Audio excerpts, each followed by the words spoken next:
Llorona, the weeping woman, is a spirit that haunts riverbeds, doomed to seek her drowned children for eternity. Her howling cries have stuck terror into the hearts of late-night wanderers in the Southwest and Mexico for generations. La Llorona moans for the lover who has abandoned her, cries for the children she has drowned, and shrieks for the conquest and domination of her country. Parents warn children about La Llorona because she is searching for other people's children to murder them.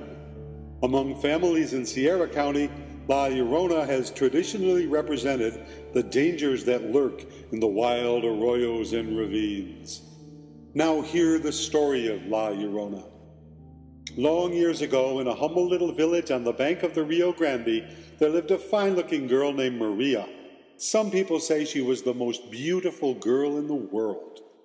One day, into Maria's village rode a dashing, wealthy young man. He could ride like a Comanche, he was handsome, and he could play the guitar and sing beautifully. Maria made up her mind that this was the man for her. Before long, she and the aristocratic young man became engaged, and soon they were married. They had 2 children, and they seemed to be a happy family together. But after a few years, the new husband went back to the wild life of the prairies. He would leave town and be gone for months at a time, and when he returned home, it was only to visit his children. He seemed to care nothing for the beautiful Maria. He even talked of setting Maria aside and marrying a woman of his own wealthy class. One evening, as Maria was strolling with her 2 children near the river, her husband came by in a carriage. An elegant lady sat on the seat beside him. He stopped and spoke to his children, but he didn't even look at Maria.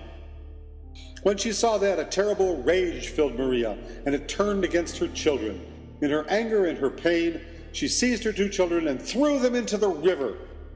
As soon as they disappeared downstream, she realized what she had done, and she ran down the bank of the river, reaching out her arms to them, but they were gone. The next morning, a traveler brought word to the villagers that a beautiful woman lay dead on the bank of the river. That's where they found Maria, and they laid her to rest where she had fallen. But the first night Maria was in the grave, the villagers heard the sound of crying down by the river.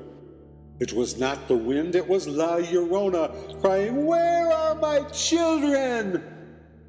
And they saw a woman walking up and down the bank of the river, dressed in a long white robe, the way that Maria had been dressed for her burial. Since then, on many a dark night, they would see her walk the riverbank, crying for her children. So they called her La Llorona, the weeping woman, and by that name she is known to this day. Children are warned not to go out in the dark, for La Llorona might snatch them and never let them come home again.